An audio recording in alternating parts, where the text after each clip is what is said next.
সব সময় তো রান্নাবান্নাই দেখাই, সব সময় তো বেশিরভাগ রেসিপিই দেখাই।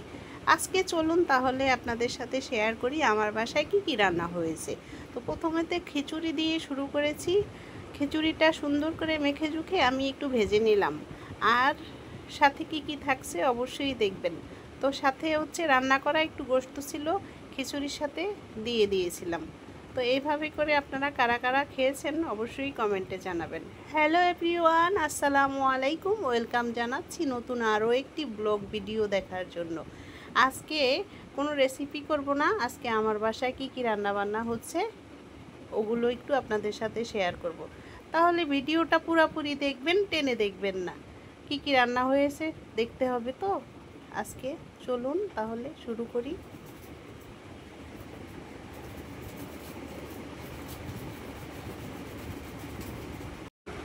এখানে খিচুড়ির সঙ্গে ঝোল দিয়ে দিয়েছি। ঝোল দিয়ে পরিমাণ মতো লবণ দিয়ে ঢাকনা দিয়ে ঢেকে দিব। আস্ত রসুন, আস্ত পেঁয়াজ, আস্ত কাঁচামরিচ সব কিছু একসঙ্গে করে দিয়ে দিয়েছি। এই তো এখানে পাঙ্গাস মাছ কাঁচা ভুনা করে নিচ্ছি। পাঙ্গাস মাছগুলোকে সুন্দর করে ধুয়ে পরিষ্কার করে সব মশলা দিয়ে মাছটাকে এইভাবে করে কষিয়ে নিব। একদম ভাজা ভাজা হয়ে উঠলে সেখানে ঝোল দিয়ে দিব।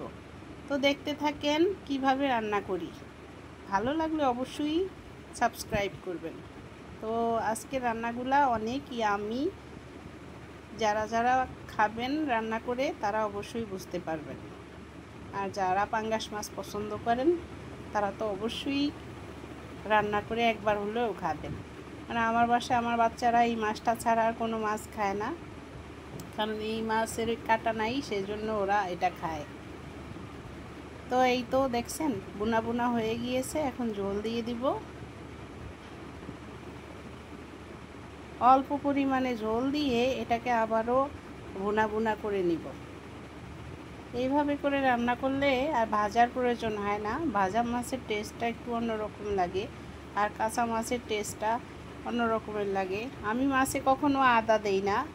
রসুন বাটা, জিরা বাটা, পেঁয়াজ, হলুদ গুঁড়া, মরিচ গুঁড়া এতটুকু দিয়েই আমি মাছ রান্না করি সব সময়ের জন্য। এবং ইলিশ মাছে আমি রসুনও ইউজ করি না, কারণ মাছের যে গন্ধ, ওর যে ফ্লেভারটা থাকে সেই ফ্লেভারটা নষ্ট হয়ে যায় রসুন ইউজ করলে ইলিশ মাছের সঙ্গে। আর এই সমস্ত মাছের সঙ্গে আদা ইউজ করি না, সেটাও মাছের যে ফ্লেভার থাকে ওটা নষ্ট করে দেয় আদায়। তো এখানে আমি সুন্দর করে কষিয়ে একটু ঝোল দিয়ে দিছি। তো রান্নাগুলো আমার মোটামুটি কমপ্লিট হয়ে গেছে। এই তো আমি ভাত রান্না করে নিয়েছি। ডালের যে ঘন চচ্চড়িটা দেখছেন কি সুন্দর কালার। এই তো মাছ রান্না হয়ে গিয়েছে। রান্নাগুলো ভালো লাগলে অবশ্যই শেয়ার করে দিবেন। প্লিজ ভিডিওটা শেয়ার করে সাবস্ক্রাইব করে পাশে থাকবেন। পাশে থাকা বেল আইকনটিকে অন করে দিবেন। এতটুকু সময় আমাকে দেওয়ার জন্য আপনাদেরকে অসংখ্য অসংখ্য ধন্যবাদ। আমার সঙ্গে থাকবেন, ভালো থাকবেন সবাই। আল্লাহ হাফেজ।